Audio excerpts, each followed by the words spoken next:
Você está no podcast Conversa de Pai. Eu sou o Rodrigo Serafim e estamos agora no 17º episódio. E hoje nós falaremos sobre parentalidade consciente e inclusiva. Com um cara que eu sou fã, gente. Esse cara aqui, ele foi um dos palestrantes do evento que eu fiz em março. Ele traz um tema... que ele é complexo, ele tem as suas questões aí com relação ao que as pessoas estão falando nas redes sociais, mas ele traz com uma leveza, ele traz com um direcionamento, ele traz de um jeito tão profundo. Mas antes eu quero falar para vocês qual é o nosso objetivo aqui no podcast. É levar para você, pai, mãe, educador, novos caminhos para uma educação mais conectada, mais respeitosa com as crianças, com os seus filhos. E ele, que é palestrante TEDx, cara, eu vou perguntar para ele o que ele fez, porque meu sonho tá no TEDx. Fundador da comunidade Pais Pretos e consultor de diversidade e inclusão, Humberto Baltar. Grande Humberto. Olá, tudo bom? Bem-vindo, meu amigo. Obrigado, é um prazer estar aqui. Cara, agradeço pelo convite. Imagina, cara, o prazer é meu você estar aqui, cara. Eu vou te falar que você era um cara que eu te sonhava em conhecer presencial. A gente fez lá o nosso bate-papo, vários bate-papos online. Sim. Você participou do meu evento online, né? Você foi um dos palestrantes online. Você ganhou vários fãs, inclusive, naquele dia. Várias pessoas ficaram, assim, impressionadas com a forma que você traz ali a mensagem. Muito bom, cara. Obrigado por você estar aqui hoje, viu? Humberto, o meu propósito é levar para as pessoas um caminho de mais conexão, uma educação mais respeitosa e fazer com que os pais eles tenham essa consciência da importância deles no âmbito familiar. Qual que é o seu propósito? Meu propósito é conectar pessoas, né? Eu acho que sem conexão a gente não consegue nada, né? Então a conexão para mim é algo fundamental e por isso eu estou aqui, né? E vou em tantos outros espaços, né? Porque eu acho que a gente deve estimular essas conexões entre pessoas, porque é assim que a gente consegue alcançar novos mundos e novas versões de nós mesmos. Nossa, novas versões, é verdade, porque quando a gente conecta, a gente aprende, a gente se expõe a novos universos, as novas culturas. Cara, você sabe que uma das minhas premissas básicas, uma coisa que eu gosto muito de fazer é me conectar também. Principalmente com pessoas que têm energia ou pensam, talvez não com objetivos ali parecidos com o meu, não igual, porque ninguém pensa igual, mas com objetivos parecidos, né? E você está aqui por causa disso. A gente pensa coisas muito parecidas. E, cara, me conta essa história de que você descobriu com 40 anos que você tem TDAH, que você é dislexo, e você também foi diagnosticado com um aspecto autista. Como é que foi isso, cara? Com 40 anos, meu? Isso, né? E a gente falou de conexão, né? Vou me conectar também com a comunidade cega, de baixa visão, né? Eu sou um homem preto, com cabelo black, barba e bigode. Hoje eu estou usando uma bata africana, nigeriana, né? Do povo Yorubá, que ela tem tons em azul, marrom e branco, né? Eu sou autista com TDAH, dislexia, altas habilidades e superdotação. Eu descobri o espectro autista com meu filho, né? Foi engraçado até, porque o Apolo estava ouvindo a musiquinha do Master Soldado no celular, e a musiquinha terminava, ele repetia a música outra vez, né? Ela acabava, ele tornava a repetir. E quando eu vi aquilo, eu falei, eu faço a mesma coisa, né? Quando eu gosto muito de uma música, eu nem repito mais a música, eu já boto naquela tecla repeat ali travado e ela fica ali na mesma faixa direto. Eu lembro quando eu gostava muito de rock, né? Eu ouvia Nirvana direto. E tocava Smells Like Teen Spirit, eu fazia isso, né? Heart Shaped Box, que é músicas que eu gostava muito, que eu ficava ali ouvindo. E aquilo me fez pensar, será que eu também estou no espectro autista, né? E aí comecei a investigar, né? Por conta do Apolo, que a gente teve o diagnóstico dele. E descobri não só, né, o autismo, mas também o TDAH, a dislexia, altas habilidades, superdotação. A dislexia eu já desconfiava porque eu já trocava sílabas, invertia letras escrevendo, né? No próprio TED, né, quando eu estou palestrando, quando eu vou dizer que 31% das mães são mães solo, né, eu falo 13%, eu troco ali, né, o 31%. Enfim, mas isso faz parte, né? Eu acho que é importante a gente reconhecer a nossa identidade com todas as nossas qualidades, né? Eu acho que aqui já vem até uma primeira crítica, né, que eu faço à nossa forma ocidental de ver a vida, que é de buscar classificar muito as coisas, né? Por exemplo, a gente coloca o espectro autista como um transtorno, e essa palavra transtorno, ela traz toda uma carga de culpa. Inclusive, as características do autismo são chamadas de comorbidades, né? Comorbidade lembra mórbido, lembra morte, quer dizer, a pessoa já fica ali se vendo como um Verdade. peso, né? E o transtorno é uma coisa pela qual a gente pede até desculpas, né? É muito comum a frase, Uhum. desculpe o transtorno. Então, quer dizer, a pessoa já se entende como um problema na nossa cultura. Eu estou dizendo isso porque, na ótica africana, por exemplo, a pessoa neurodiversa é entendida como alguém que tem canais abertos para outras possibilidades, para outras realidades, para pensar fora da caixa. Então, são enxergadas como pessoas visionárias, né, que abrem campo para as demais pessoas. Então, acho bacana e saudável buscar outras perspectivas, né, especialmente aquelas de povos não hegemônicos. Então, para mim, o estudo da cultura, do saber, da tradição, da filosofia africana é muito importante nesse sentido, porque traz outras formas de enxergar a vida, né? Eu acho que amplia muito o repertório. E lá no meu evento, em março, você Sim, falou muito disso, né? Você trouxe essa questão da ancestralidade, a importância de conhecer sim. nossas raízes, né? Cara, eu queria até que você trouxesse, você já falou um pouquinho, mas o quanto foi importante para você, Uhum, Humberto, ter esse autoconhecimento sobre as suas raízes, as suas origens, e uhum. entender como que você pode lidar com cada uma desses desafios do dia a dia. Como é que foi isso para você? Nossa, foi incrível, assim, porque é como eu sempre digo, né? Tudo que eu tenho, tudo que eu sou e tudo que eu faço só é possível por causa da ancestralidade africana, né? Eu lembro que em 2018 ainda, né? O Apolo nem tinha nascido. A gente foi, né? Eu e minha esposa, num evento chamado Círculo de Mulherismo Africana, lá no centro do Rio de Janeiro, na Lapa. E lá tinham três mulheres, né? A Morena Mariá, a Azangeri e a Catilça Ribeiro, falando sobre a importância de homens e mulheres pretas caminharem juntos para que haja, de fato, uma emancipação, né, do povo preto. Não existe uma visão da emancipação feminina sem a emancipação masculina junto. E aquilo foi incrível para mim, porque eu estava justamente nesse momento de pensar um coletivo, uma comunidade, um espaço onde homens pudessem trocar.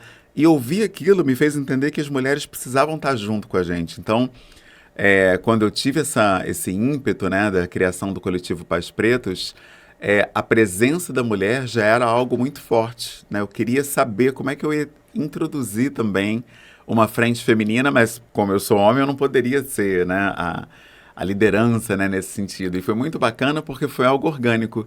As mulheres já quiseram fazer parte, a minha esposa super se dispôs a recebê-las, né? E aí nasceu Mães Pretas dentro do Pais Pretos Presentes, né? Então, é o primeiro traço da filosofia africana que eu aprendi, que foi o mulherismo africano, né? A forma de enxergar não só a mulheridade, mas como gênero. Isso ampliou muito meu leque, porque eu só conhecia até então o feminismo. Eu não entendi nenhuma outra forma de emancipação feminina e de autoeducação, né? E de educação dos homens e dos sentimentos, percepções, né? E atitudes masculinas que não fosse através do feminismo.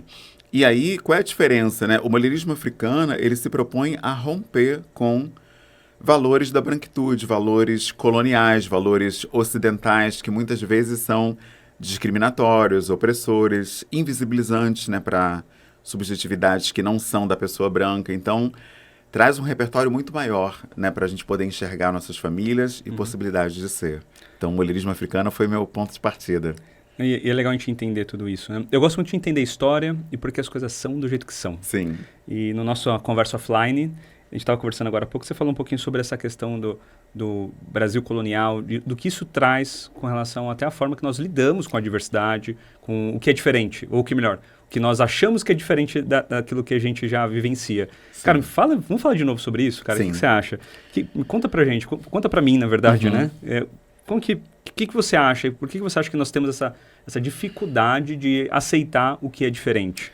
Sim, o que aconteceu, né? Quando eu soube que eu seria pai, um dia antes do Dia dos Pais, em 2018, Nossa, que né? Minha delícia, esposa deu a cara. notícia. Parabéns, que legal. Foi incrível, né? E aí eu pensei, cara, eu preciso descobrir como eu vou empoderar meu filho racialmente. Como é que eu vou falar com ele sobre a questão racial, se eu vou falar. E principalmente se eu vou conseguir acolher o meu filho, se eu vou conseguir ser um pai amoroso, porque eu não tive essa referência, né? Meu pai foi um pai provedor, ele me dava coisas, uma ótima educação. Mas essa coisa do dizer eu te amo, falar sobre minhas emoções, inseguranças, dúvidas, anseios, era algo que não acontecia.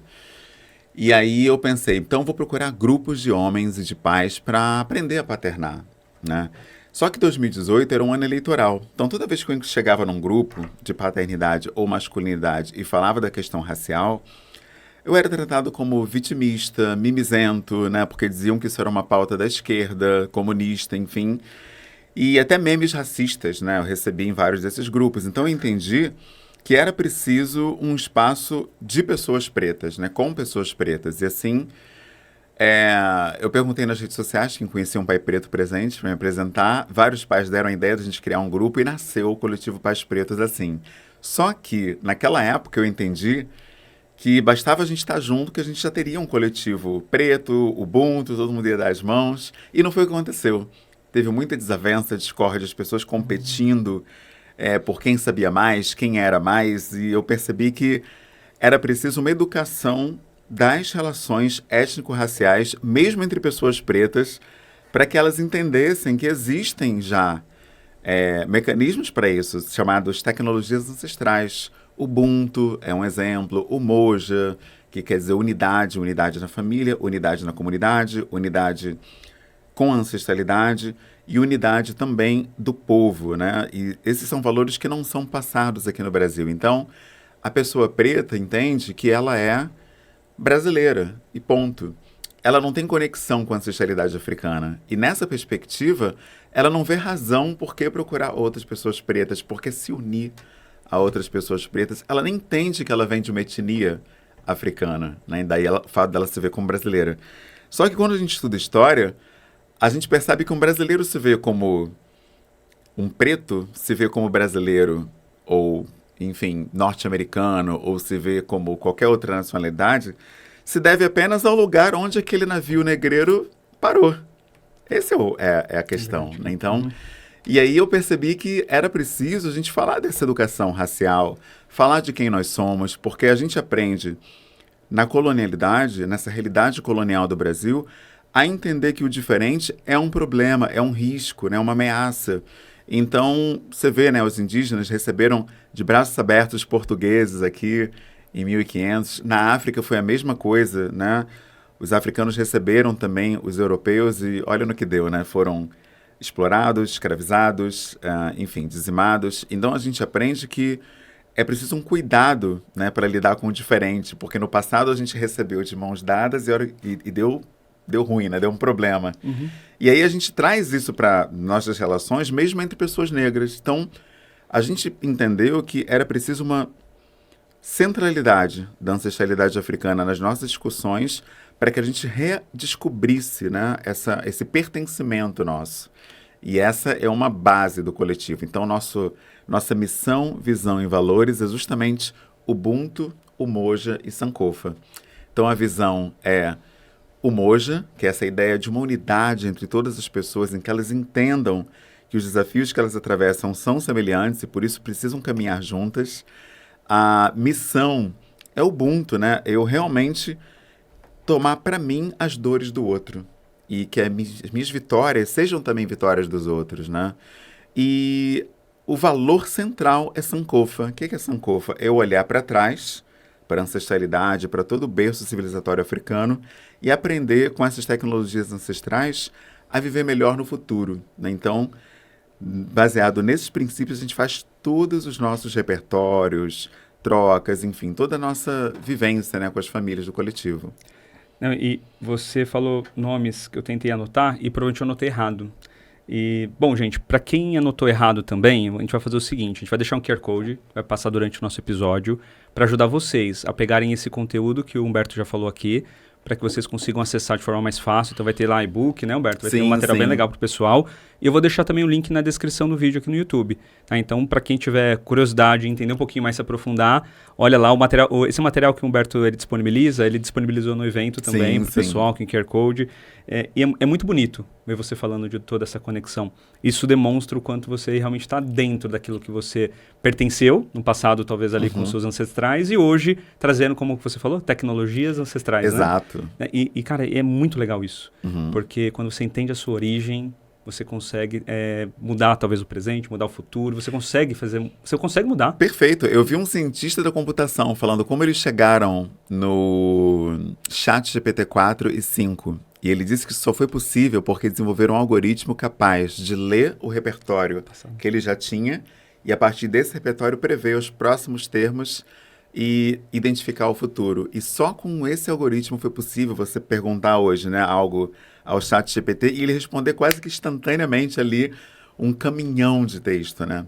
A partir dessa habilidade de olhar o que você já tem para traçar o que vem à frente. O Marcus Garvey fala uma coisa muito interessante, que é que um povo que não conhece as raízes, ele não tem história, ele não tem pertencimento, ele não tem lugar, ele não sabe nem o que fazer da vida, porque não sabe nem de onde vem. E esse é o caso das pessoas pretas no Brasil, né? Apesar da gente ter a Lei 10.639 de 2003, que promove, né, o ensino da cultura afro-brasileira nas escolas, a gente sabe que isso não é cumprido, os professores não falam sobre isso. Eu próprio, tudo que eu sei de ancestralidade africana, eu fui aprender depois dos 30 anos, Nguzo Saba, Kuzi Chagolia, Umoja, Sankofa, esses valores tão importantes, os adinkras, provérbios africanos, itãs, nossa, tantas coisas. E na escola ninguém fala sobre, e mesmo personagens brasileiros que são pretos não são citados. Você percebe que a primeira escritora desse país, a primeira romancista, é uma mulher preta e ninguém fala sobre isso, né? Ninguém fala sobre Maria Firmina dos Reis, ninguém fala sobre Carolina Maria de Jesus, que foi uma mulher preta, pobre, periférica, escritora, compositora, cronista, autora, e simplesmente passa assim em brancas nuvens, né? Não se cita, não se menciona, e Silvio de Almeida diz que isso não é acaso, isso não é falta de iniciativa, não é um problema, um erro, mas é uma tecnologia, é algo pensado para que as pessoas pretas não se vejam num lugar de protagonismo, de agência, e se tornem realmente orgulhosas de quem são, né? E não façam, quem sabe, aí, uma revolução para mudarem a sua existência, né? Então, são pessoas que crescem realmente se satisfazendo com migalhas, né? Aquele presente do político, né? Aquele boné, aquela blusa ali do candidato, uma festinha ali de rua, uma festa popular para ele ouvir uma música, se distrair, ter aquela catarse e continuar com a vida. É o pão e circo, né, que a gente aprende nas aulas de história. Então, esse pertencimento ancestral africano é fundamental para que o povo preto se reconheça, se redescubra e seja protagonista da própria vida. Como você se conectou com a sua ancestralidade? Como que foi esse processo? Olha, existiu um episódio na nossa história brasileira em que Rui Barbosa, ele queima todos os documentos das famílias pretas que vieram para cá com a escravização. Então, se você tenta buscar o nome do seu povo, da sua etnia, o país de onde você veio, não existe documentado no Brasil isso hoje. Não sabia isso. Então, o caminho que se encontra, um deles, né, existem vários, né, o culto a Ifá, o jogo de búzios, dizem, né, que ele traz ali canais que podem te conectar com o teu povo, com a tua ancestralidade, mas eu fui pelo científico, né, fui por um exame de um laboratório, né, teste de ancestralidade, e nesse teste eu descobri que eu sou da região da Nigéria, né, pertenço ao povo Yorubá, e o teste, né, ele é tão específico que ele diz, inclusive, a melhor dieta para mim, né, que é a dieta mediterrânea. E foi assim que eu descobri que essa dieta existia. Eu já sabia que a minha forma de alimentar me fazia muito mal. O leite, por exemplo, me dá estufamento, né, o que a gente chama de estômago alto, né, não é para mim a coisa do leite. Uhum. A carne traz um peso muito grande, enfim, várias coisas que eu fui, né, dando aquele estalo que eu fui perceber que estavam conectados à minha ancestralidade. Hoje, mesmo a ciência diz que a forma como teu tataravô, teu bisavô se alimentou, determina hoje a tua saúde.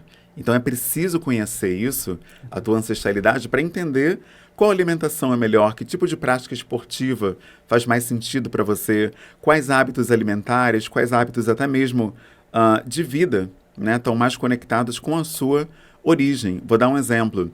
O povo africano é um povo de tradição oral. A gente precisa da conversa, precisa da troca. É assim que a gente se sente vivo. E no mundo de hoje, está cada vez mais comum cada pessoa ali na sua telinha, conectada, e ninguém olhar no olho, ninguém falar, né, nessa troca humana. Uhum. E nisso a gente vai se perdendo, e perde inclusive a energia vital, né, que a gente chama no continente africano de axé, os gregos chamavam de arqué, né, enfim, os japoneses de ki, né, essa energia que você tem, essa pulsão de vida, é alimentada através da troca. Inclusive, existe um provérbio africano que diz que uma pessoa é uma pessoa através de outra pessoa. Eu me torno maior a partir de cada troca que eu faço, a partir de cada pessoa que eu toco. Inclusive, a visão de riqueza no continente africano vem justamente daí. Rica não é a pessoa que tem muitas coisas. Rica é a pessoa que impacta mais corações, mais vidas, né? Então, isso é a visão de riqueza no continente africano. Nossa, que lindo isso. É muito profundo, Gostei. né? E pessoas precisam de pessoas. Exatamente. Nossa, é que isso. profundo, cara. Falando um pouquinho sobre outro lado aqui seu, que você, né, tem se posicionado com relação a ser aí um profissional, um consultor em diversidade e inclusão. Sim. O quanto você acha que é importante essa educação das pessoas que estão em torno ali de quem você impacta com relação a esse tema, da diversidade e inclusão, para que a gente transforme essa sociedade em algo mais justo, em algo que entenda e saiba lidar, inclusive, com essas questões aí da diversidade? Então, a gente já falou sobre uma das consequências, né, da realidade colonial do Brasil. Sim. Uma delas é justamente essa ideia de enxergar o outro, né, o diferente, como um problema. E isso impacta demais na área da diversidade e inclusão, porque no meu caso, por exemplo, como professor, quando chega um aluno autista na sala de aula, já fica todo mundo, caramba, como vai ser isso? Como é que eu vou lidar com essa pessoa? Inclusive o próprio professor. O professor, se ele não tem um laudo, se ele não tem uma orientação, né, específica sobre como abordar aquele aluno, ele simplesmente fica perdido. Mas ele, às vezes, perde de vista o fato de que tem uma pessoa ali. Não é um autista, é uma criança. Primeiro, é uma criança. Depois, entre as características dela, tem o transtorno do espectro do autismo também, né? Que muitas pessoas falam transtorno do espectro autista, né? Porém, quando você fala espectro autista, dá a entender que esse espectro é do autista, é imutável e é uma mesma coisa, quando, na verdade, os autistas são totalmente diferentes uns dos outros. Eu conheço pessoas autistas que não conseguiriam estar aqui agora, nesse momento. Primeiro, porque estão diante de câmeras. Segundo, porque estão diante de uma luz fortíssima. Eu, por exemplo, tenho sensibilidade luminosa, mas aprendi a viver com isso porque escolhi esse universo da comunicação e faz parte. Eu lembro quando eu estava no TED palestrando lá no Teatro Casa Grande, tinha um refletor enorme, assim, nos meus olhos. Eu não conseguia enxergar a plateia, mas em segundos ali, eu pensei, isso não pode me desregular, porque eu tenho um recado para dar aqui, né? Então, às vezes, a gente perde de vista essa especificidade das pessoas e perde de vista o principal, né? Que a gente está diante de pessoas. E eu estou falando sobre isso porque, na diversidade e inclusão, existem alguns pilares que são fundamentais e que, se não forem respeitados, você não tem, de verdade, uma educação inclusiva, muito menos diversa. Então, o primeiro pilar é o que a gente chama de multidisciplinaridade. Muita gente fala da interdisciplinaridade, mas o problema da interdisciplinaridade é que você tem vários profissionais ali que, muitas vezes, eles dão, né, um parecer, mas não trocam um com o outro, né? E a gente tenta, hoje, fazer com que essa multidisciplinaridade, que sempre se falou que é importante, ela seja pautada nessa troca constante, né? Então, por exemplo, né, esse exemplo que eu dei da escola, às vezes a pessoa tem um laudo, o professor recebe um laudo daquele aluno, mas ele nunca fala com um profissional que deu aquele laudo. E isso, às vezes, é um problema, porque esse profissional, ele poderia ajudar muito nessa relação, porque o profissional, às vezes, está atendendo aquela criança há muito tempo, conhece as estereotipias, sabe os gatilhos daquela criança para uma crise, e o professor está acabando de receber aquele aluno. Eu agora, né, a gente está em agosto, eu acabei de receber aluno novo ontem, que chegou agora na escola, e eu não conheço nada da história daquela pessoa. Então, se ela tem, por exemplo, uma neurodivergência, e ela está sendo atendida por alguém, seria super incrível eu ter 10 minutinhos de troca com essa pessoa, né? Só que isso não é um valor hoje. Eu nunca vi uma escola onde se agendou uma reunião entre o professor e o neuropediatra daquela criança, por exemplo, ou a pessoa que estivesse fazendo terapias com ela. Isso não existe, essa troca.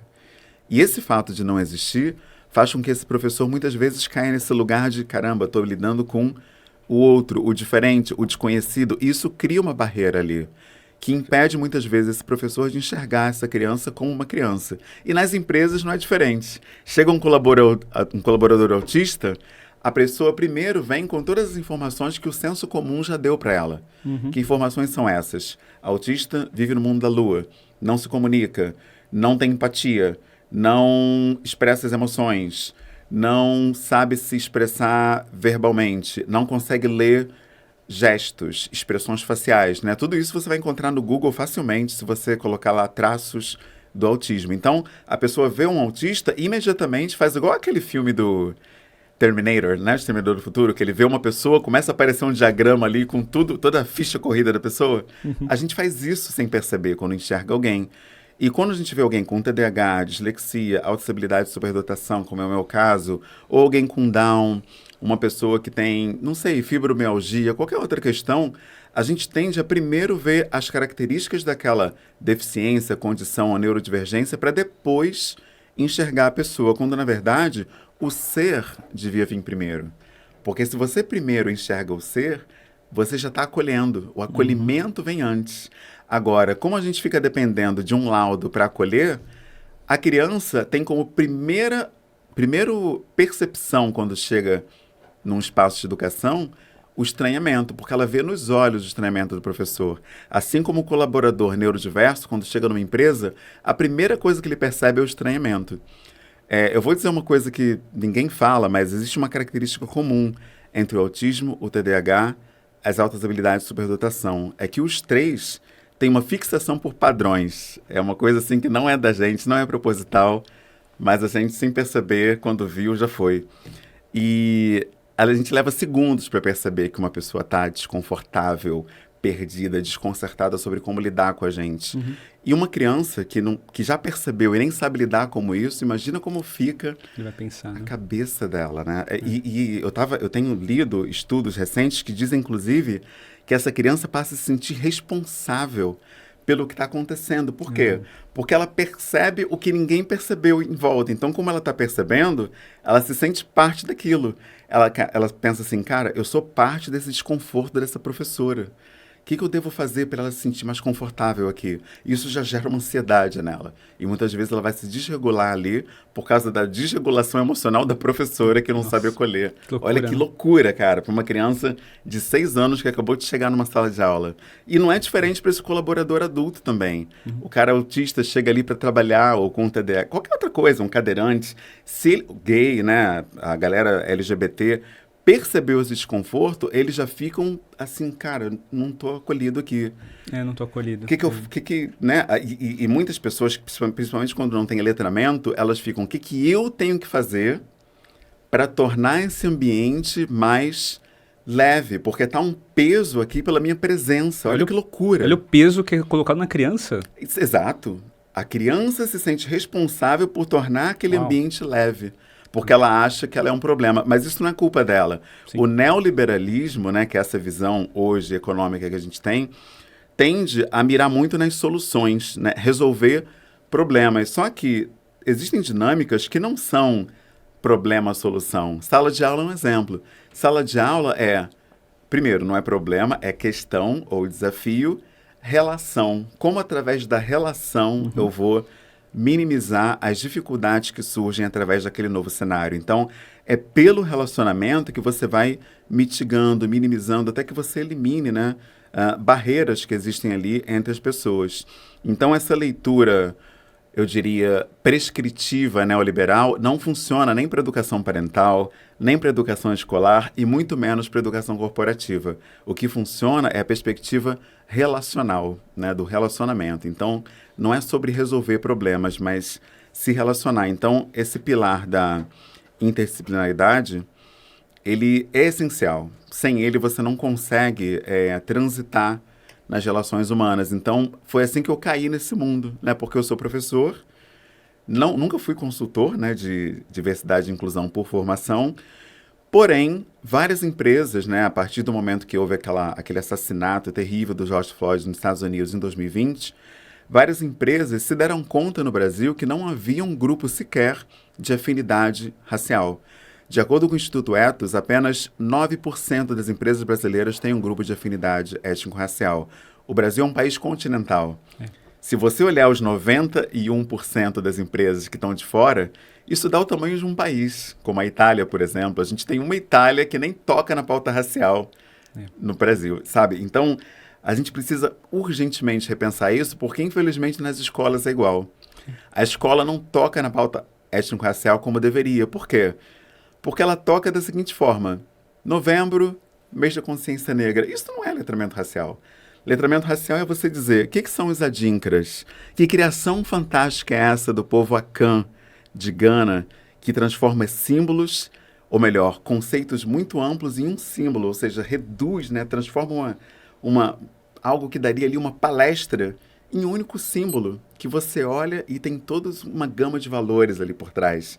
A escola não fala sobre adinkras, não fala sobre provérbios africanos, uma coisa chamada Nguzo Saba, né, que são 7 princípios africanos, que tem uma celebração chamada Kwanzaa, que aborda, que é o princípio de Umoja, que é unidade, Kuji Chagulia, autodeterminação, o Jima, que é essa responsabilidade coletiva, o Djamá, que é economia cooperativa, Niá, que é propósito, Kuumba, que é criatividade, e por último, Imani, que é a fé. Só que fé sobre uma perspectiva mais ampla, né? Não é uma fé religiosa. São valores que fariam muita diferença, mas não chegam para o aluno, infelizmente, né? Porque tem um estranhamento, como a gente falou, do que é diferente. Uhum. Tem muitas escolas que acreditam que falar em africanidade é falar de macumba, espírito maligno, trazer maldição para a sala de aula. Você vai trazer ali magia negra, né? Que o termo já é terrível, um termo racista pra caramba. Mas, enfim, é o que as pessoas pensam. São várias as histórias de professores que falaram sobre orixás em sala de aula e foram afastados, demitidos. No caso de servidores públicos, né, que não são demitidos, foram afastados para outras escolas, sabe? Enfim, você é punido quando você aborda a africanidade em sala de aula no Brasil. Essa que é a verdade, na maioria das escolas, né? E as que permitem que o tema seja abordado é de maneira superficial, assim, sabe? Por alto e datada, né? Você fala só no mês da consciência negra, que é novembro, talvez ali em Zumbi, né? Você fale alguma coisa, mas é uma coisa muito ainda de nicho. É muito, né? Pontual, né? Pontual, não uma perspectiva ampla, né? Não, infelizmente. E assim, eu estou fazendo um curso que chama Sem Linguagens, falamos sobre Regia Emília. E uma das coisas que mais me brilhou os olhos, uma frase que falaram para mim, que cada criança é um universo. Nossa. Cara, essa frase é exatamente o que você falou aqui. É você entender que ali é um ser humano. E depois, se ele tem realmente algum tipo de questão ali que impacta o comportamento dele, você vai entender depois. Mas primeiro é a criança, eu vou acolher, eu vou entender, vou receber. Aí depois, ok. E você falou um negócio muito profundo aqui, sobre essa conexão entre o profissional e o professor. Mas por que essa conexão? Em prol de quem está ali, em prol daquela criança, em prol de ajudar ela a se desenvolver da melhor forma possível, de ajudar ela realmente a aproveitar aquele momento, seja da aula, seja do aprendizado, e de forma plena.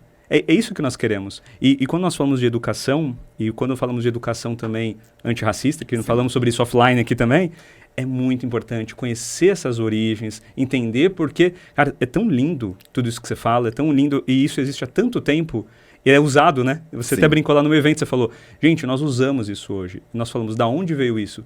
É dali que veio. Exato. É do povo africano. E por que nós não estudamos ainda mais, de forma mais profunda? Muito legal. Cara, eu quero fazer uma pergunta para você, porque é uma curiosidade minha. Como que foi esse negócio do TED? Convite, e você participou, a mensagem, você falou, tinha que entregar uma mensagem. Você estava num dos palcos, que é o principal palco do mundo para mandar uma mensagem.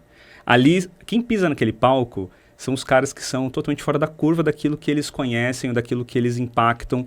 Como que foi para você? Tá ali, recém-descoberto, né? Pelo que eu entendi ali, vi a história, recém-descoberto todas essas questões aí que você tinha, que você traz pra gente, né? Com relação à dislexia e tudo mais. Como é que foi, cara, esse processo do TED?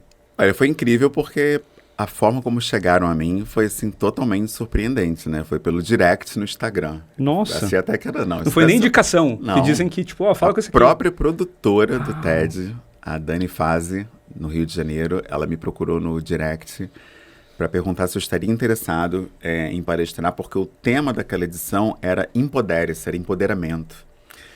E eu fiquei maravilhado, porque só tinha mulheres, né, até o momento que ela me convidou, e eu falei, nossa, várias mulheres para falar ali de empoderamento, especialmente empoderamento feminino, porque era para março o evento. O foco era esse. E eu estar sendo chamado foi uma confirmação muito grande, assim, porque eu já tinha essa orientação do mulherismo africano, do matriarcado, E aí um evento que quase todo voltado para mulheres, né? Acho que 90% das palestrantes eram mulheres, acho que foi eu e mais 2 homens apenas. Eu fiquei assim, cara, como é que é isso, né? E aí eu me dei conta também da importância que tem o que eu estava aprendendo, né? Que era essa ancestralidade africana enquanto tecnologia ancestral e tecnologia do cuidado de maneira prática, né? Então, quando ela fez esse convite, eu fiquei, nossa, primeiro, eu não vou conseguir, né? Porque eu não vou conseguir chegar num palco e tal. Como era a pandemia, né? Pós-pandemia, 2022, eu achei que ia ser tipo aqui, né? Um estúdio. Aí eu ia falar para câmeras e depois ia pro YouTube, tudo certo. Quando ela disse que era no Teatro Casa Grande, lá no Rio de Janeiro, né? No Leblon, enfim, eu falei, cara, como é que eu vou falar, né? Diante de uma plateia e tudo mais. E aí a produtora disse uma coisa muito incrível, né? Que ela disse assim, não é o lugar, não é você, mas é a mensagem. As pessoas precisam saber disso que você traz, porque isso alimenta, né? Isso é nutrição para as pessoas, né? Quando ela falou isso, eu falei, não, realmente eu devo ser menos autorreferente, né? Não me colocar tanto na questão. Eu já tinha o diagnóstico do espectro.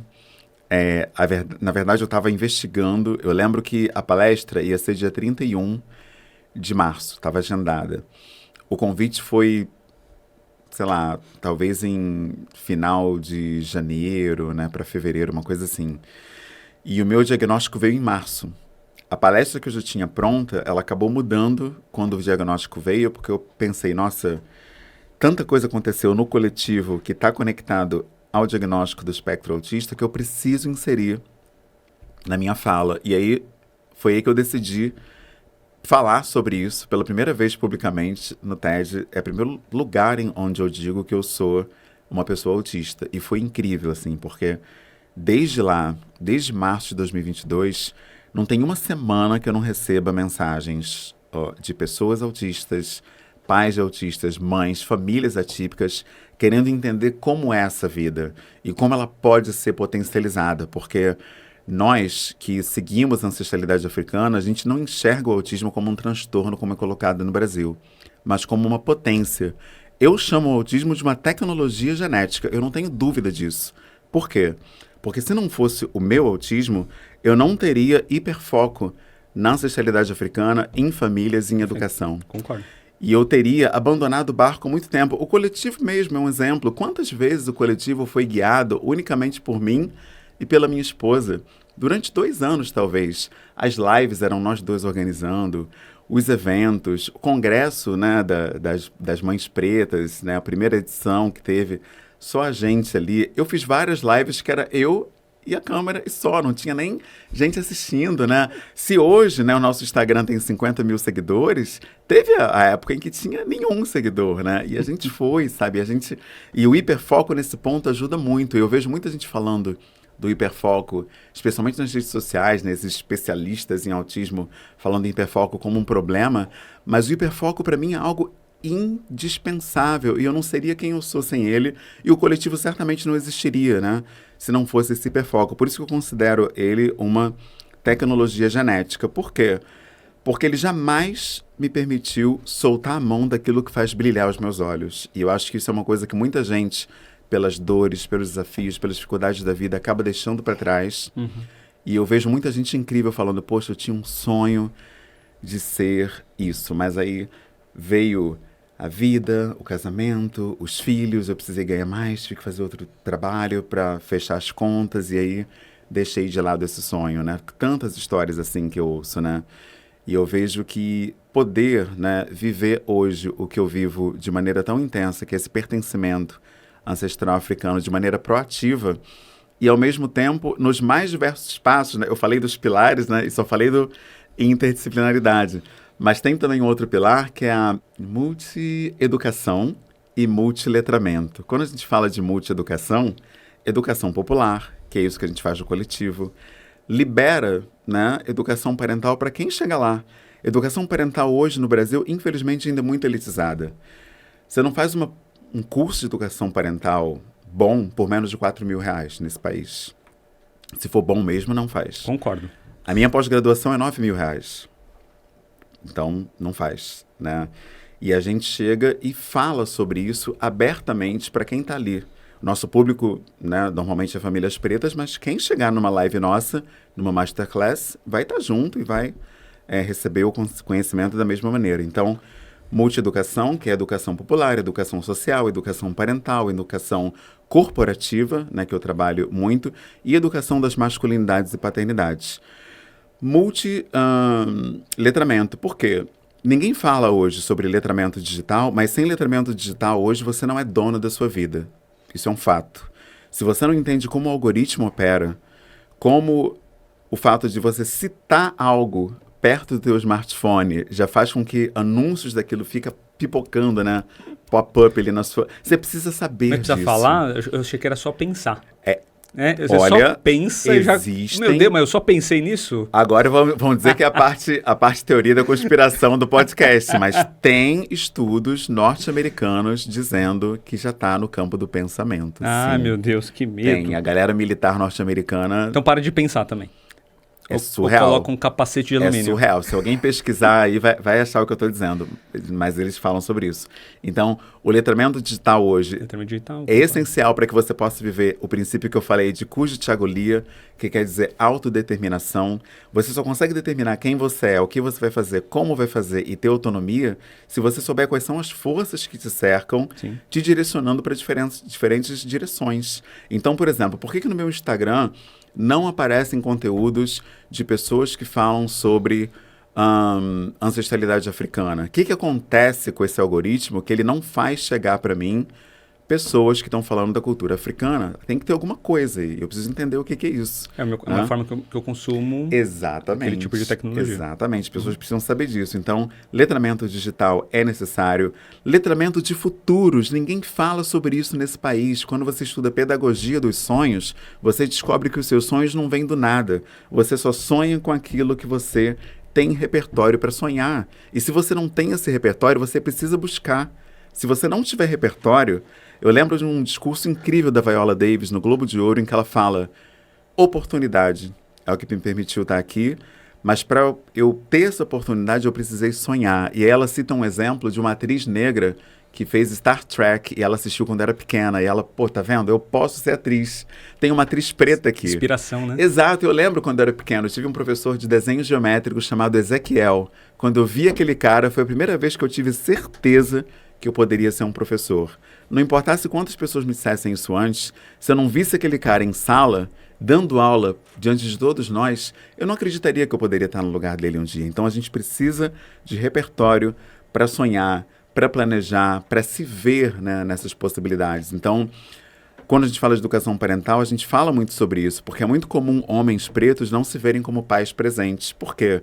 A TV mostra o pai preto como um homem abusivo, drogadito, violento, agressivo, traficante, bandido, que espanca, que abandona sua esposa.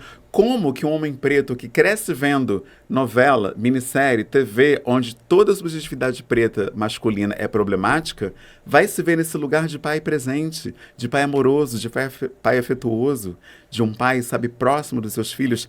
Ele não tem repertório para sonhar com essa paternidade presente e não tem repertório muitas vezes sequer para sonhar com uma família, com um casamento, seja o modelo familiar qual for, heteronormativo ou não, porque ele não vê famílias pretas na TV, nas revistas, jornais, tudo que ele consome, né? E quando ele vê de uma maneira extremamente problemática. Eu lembro que o Lázaro Ramos fez um papel com a Thaís Araújo, que ele era comentar. né? Sabe, e esse cara, aliás, dois, eu tava pensando em um. E enquanto eu estava pensando, a mente mandou um outro aqui. Caramba, o mesmo cara, o mesmo Lázaro Ramos. Meu Deus. Ele era o foguinho na novela, e aí ele traía, ele enganava, ele trapaceava, ele era um canalha. Uhum. E teve uma outra que foi um seriado, que era à noite. Isso. O nome sumiu agora, o TDAH não quer me deixar lembrar. Mas ele também aprontava 1001 com mulher, assim. O cara era um cara que não era Ele muito... era um cara ricão, assim, né? Isso, cheio de trapaça e tal. Caramba, não pode ter um cara preto que é honesto, que ama sua esposa, que é companheiro, parceirão. Não dá pra TV colocar um homem assim, não? Uhum. E aí teve também um negócio de mulheres, que eu não lembro, tinha Elas no nome. Que era até, se não me engano, pelo Miguel Falabella e tal. que super hipersexualizava a mulher negra também. Então você não tem referências positivas de mulheridades, de paternidades, de masculinidades pretas nesse país. Fica impossível sonhar com uma família funcional se você não tem os tijolinhos para construir esse sonho. Esses tijolinhos são as imagens que você recebe. Imagens via vídeo, né, TV mesmo, e imagem via histórias. Por isso que eu falo sobre os itãs, né, que são contos africanos, histórias infantis com personagens protagonistas pretos, animações com protagonistas pretos são essenciais para que essas crianças se vejam num lugar de protagonismo. Então, mesmo famílias brancas precisam consumir esse conteúdo. A gente fala muito sobre antirracismo como se fosse uma responsabilidade das pessoas pretas, mas como vai existir antirracismo se a família branca não compra uma boneca preta para sua criança brincar? Se a criança preta nunca ganhou um bebezinho preto para criar. A criança branca não tem um bonequinho preto ali para trocar fralda, para dar banho, para cuidar. Porque na cabeça dela, ela só pode cuidar de um igual. E aí você já começa a ensinar racismo. Se o teu filho só pode cuidar de uma criança igual a ele, que se parece com ele, quer dizer que o diferente não merece cuidado, o diferente não merece atenção. E Humberto, você falou um negócio aqui bem profundo sobre a importância do seu hiperfoco. Posso pegar a fala sua aqui? Fica à vontade. Com o hiperfoco, você impactou muito mais corações. É isso. Porque você falou lá atrás que esse é um dos objetivos de tudo isso que você está falando aqui, de impactar mais corações, de pessoas precisam de pessoas, de você estar ali no coletivo, né, de forma constante, de forma presente. Então, cara, o seu hiperfoco te trouxe tudo isso, cara. E é muito lindo você falar isso de coração aberto. Sim, tem um preço, eu acho importante dizer, né? Tem pessoas autistas que estão aqui assistindo. O excesso de estímulos para a pessoa no espectro do autismo, ele traz sobrecarga mental. Eu tenho certeza, por exemplo, que depois do dia de hoje eu vou estar... Amanhã, por exemplo, eu não vou estar querendo ver ninguém, falar com ninguém, vou precisar offline. De um tempo. Isso, se chama ressaca social. Depois que você interage muito... Ressaca, boa. Sim, ressaca. Quando hoje eu já interagi com você, vou interagir com muita gente no coquetel do lançamento do livro, vai ter um monte de coisa que vai acontecer, né? Então eu sei que amanhã eu vou estar assim, a bateria social vai estar você interagiu muito comigo, né? Porque a gente está junto desde as 6 da matina. Não, né? Mas aí que tá, quando é uma pessoa, é show. Então, mas eu acho que é mais assim, você tá numa editora, num coquetel com mais de 20 autores, cheio né? de luz na cara aqui. Isso, essa coisa assim que dá uma drenada. E deve gente que super gosta de mim, daqui de São Paulo, que não me vê, né? Que nunca me viu até que vai estar na livraria. Então eu imagino que vai ter muitos abraços, muitas selfies, muita troca, né? Então é maravilhoso, mas tem assim essa necessidade de você se cuidar. O autocuidado, inclusive a filosofia Kindese do Congo ensina isso. Quando você bota a filosofia Kindese no Google, só aparece lá, a arte de cuidar de crianças, super reducionista. Kindese é muito mais do que isso. Kindese diz que eu só posso cuidar de verdade se eu me cuidar e se eu cuidar de todo o ecossistema ao meu redor. Então, para eu hoje ser um palestrante, escritor, consultor étnico-racial, educador, eu preciso entender como, sendo autista com TDAH, dislexia, altas habilidades, superdotação, dá para viver dessa forma de maneira proativa, de maneira funcional. Então, o que eu faço? Né? Eu tenho terapia cognitivo-comportamental, neurologista que me acompanha, tenho psiquiatra, né? Eu tenho a medicação Ritalina, por exemplo, quando eu tenho que produzir muita coisa em pouco tempo, a Ritalina me ajuda especificamente para esses momentos, né? Então, eu não sou uma pessoa que sai fazendo coisas, né? A minha rede de apoio, eu estava escrevendo ontem, deu 14 pessoas no momento que estão diretamente relacionadas comigo para cuidar da minha saúde, né? Terapeuta cognitivo-comportamental, neurologista, psiquiatra, a Alana, né, que é minha personal, tem a nutricionista, tem uma equipe. Enfim, vai dar uma equipe. Gente, quando o Humberto viaja, ele vai com uma van, essa galera tá parada aqui fora agora, só vendo o que tá rolando. Sabe, então quando a gente fala de Kindese, é isso, para você cuidar, você tem que ser cuidado também no processo, e você tem que cuidar das pessoas. Não, mas tem um ponto importante aí, além de você aceitar, você teve esse autoconhecimento, de entender aonde você precisa, quando você precisa, como você precisa. Eu acho que isso...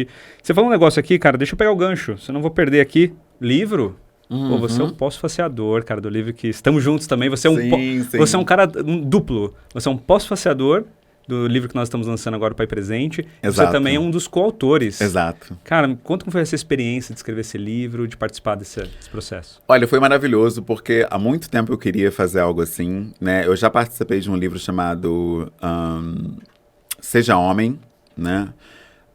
Reinvenção de uma masculinidade em crise, em que a gente fala justamente da masculinidade em específico. Mas não era nada voltado para a paternidade. E já há algum tempo, anos até, algumas coisas me chamam muito a atenção nesse, entre aspas, mercado, né? Nesse nicho da paternidade no Brasil, é que ele foi engolido, né, por uma lógica de mercado. E isso tem algumas consequências que eu tento abordar ali no livro, né? O meu capítulo justamente chamado Pai Brasil, né? Por uma Pai paternidade brasileira. Ele foca nisso, né? Como seria esse pai brasileiro, né? Esse pai que olha para suas origens, inclusive origens ancestrais. Esse pai que reflete a diversidade cultural e étnico-racial do Brasil. Que valores tem esse pai, né? Então, vou falar sobre uma coisa que ninguém ouviu falar aqui. Eu acho bacana falar de novidades, né? Você que nunca ouviu falar, você vai colocar a Zoilda Trindade, né, no Google, e aí vai aparecer a Mandala dos Valores Afrocivilizatórios. Essa mandala traz alguns valores que são de povos não hegemônicos, como povos pretos, povos indígenas, e são valores fundamentais para que a gente possa, de fato, alcançar a plenitude do nosso ser, né? Por que eu falo isso? Porque eu lembro que durante anos da minha vida eu tinha uma dor muito grande, que eu me lembrava de coisas que as pessoas me contavam, problemas que elas estavam passando, e eu ia falar com elas depois, como é que tá aquela situação? Já resolveu? E a pessoa, nossa, mas você ainda lembra disso? Por que você está falando nisso? E por que você está me procurando? As pessoas estranhavam aquilo. E eu não sabia, nem eu mesmo sabia por que os problemas das pessoas me marcavam e por que eu não esquecia. E aí só há 3 anos, né, quando eu fiz esse teste da ancestralidade, eu descobri que o povo Iorubá, ele tem 4 pilares básicos na sua filosofia, que são o relacionamento com a família, o relacionamento com a comunidade, o relacionamento com o povo e o relacionamento com a ancestralidade. Esse relacionamento com a comunidade é algo que eu tenho no meu DNA, é mais forte que eu. Eu preciso saber como as pessoas estão. Não é uma curiosidade, eu quero saber para contribuir da melhor forma possível, né? Então, quando eu entendi isso, eu parei de me, entre aspas, né, me culpar por ficar o tempo todo ali querendo saber, querendo ajudar, querendo me conectar, e entendi que isso é algo meu, é algo da minha ancestralidade. Então, saber disso te permite viver melhor, porque você passa a se conhecer.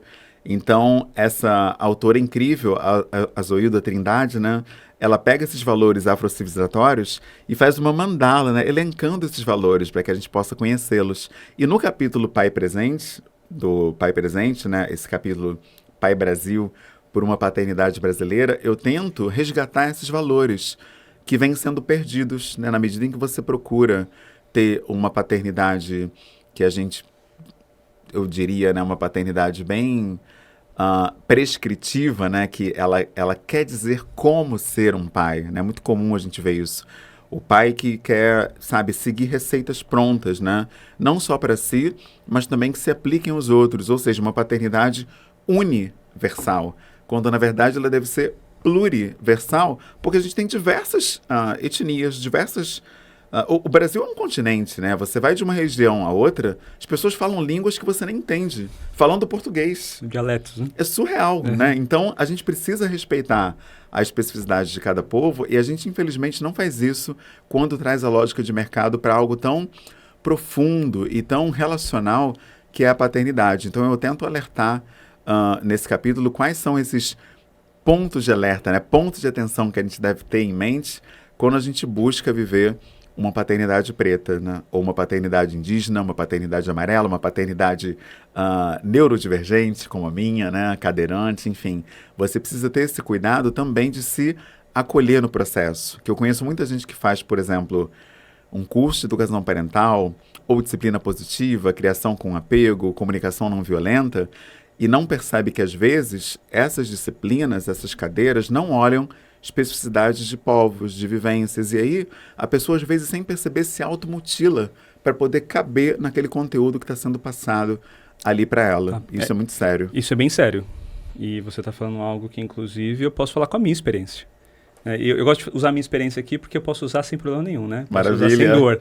E todos os cursos que eu participei hoje de educação parental, nenhum deles trouxe esse tipo de conteúdo. Nenhum deles trouxe. Alguns trazem de forma muito rasa. Muito rasa. E assim, ok, eu vou aprender, eu vou entender de forma rasa também. Aí meu nível de consciência está aqui, né? Eu devia estar aqui, mas não está aqui. Aí o que eu faço? Humberto, vem aqui, cara, conversar. Sara, vem aqui, vamos conversar. Porque é assim que eu vou conseguir me aprofundar. Porque com o conteúdo que existe hoje disponível de formações, eu não consigo chegar nesse ponto. E, cara, que conversa gostosa que eu tô tendo com você, mas a gente vai chegando no final. Eita. Como tudo que é bom na vida, a gente finaliza. Eu gosto de finalizar sempre com 2 perguntas. A primeira pergunta é, se você pudesse mudar algo no mundo, mas esse mundo, o seu universo, aquele universo que você conhece, que você está inserido, o que você mudaria? Olha, a primeira coisa que eu mudaria é realmente apontar a necessidade do foco das pessoas serem o ser, né? Qual é o ser que está ali diante de você? Eu digo ser porque eu não falo só de pessoas, mas todo ser vivo, né? Você enxergar primeiro que tem uma vida ali, para depois qualquer outra coisa entrar em cena. Porque o que a gente vê, infelizmente, é que as características do ser vêm à frente. Se a pessoa está numa cadeira de rodas, se a pessoa tem a pele preta, se a pessoa usa batom, se a pessoa, enfim, tem um braço faltando, né? A gente fica muito preso às características externas e perde a pessoa de vista, e nisso as relações, infelizmente, ficam muito empobrecidas e as famílias não estão fora disso, né? Elas fazem isso também com os filhos, as empresas fazem com colaboradores, nós fazemos com amigos, né? Então, não perder o ser de vista, né? Ter o ser como foco nas relações. Eu acho que esse é o ponto, assim, de partida, né? E de chegada que eu almejo, assim, para todas as relações, nos ambientes, né, que eu acesso e também aqueles que eu não acesso. Eu acho que se isso se tornar uma realidade, o mundo muda. Muda mesmo, porque quando você deixa de olhar as características, você olha a essência. Exato. Que legal, gostei. E, Humberto, o que é família para você?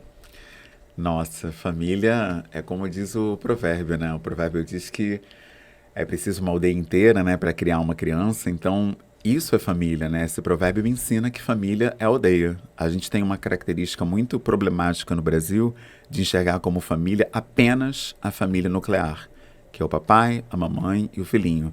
Aí aquela família que é uma avó e o neto, que os pais sumiram e largaram com ela, não é vista como família. Aquele pai solo que foi abandonado e ficou também com o filho, não é visto como família. A mulher que foi abandonada, o pai atípico, o pai cadeirante, todo mundo que sai desse espectro, né, heteronormativo, cisgênero, enfim, ele fica à margem, né? E eu acho que a gente precisa realmente enxergar a família como uma aldeia, indo além da família nuclear, mas olhando para todo o ecossistema que está orbitando essa família, incluindo as organizações. Então, as empresas, escolas, universidades precisam estar ativas nessa discussão da educação parental. Hoje eu vejo isso algo como da emergência da política pública, por isso que eu atuo, né, como consultor no Instituto Promundo, né, na Rede Nacional da Primeira Infância, na Secretaria Municipal de Educação, porque eu entendo que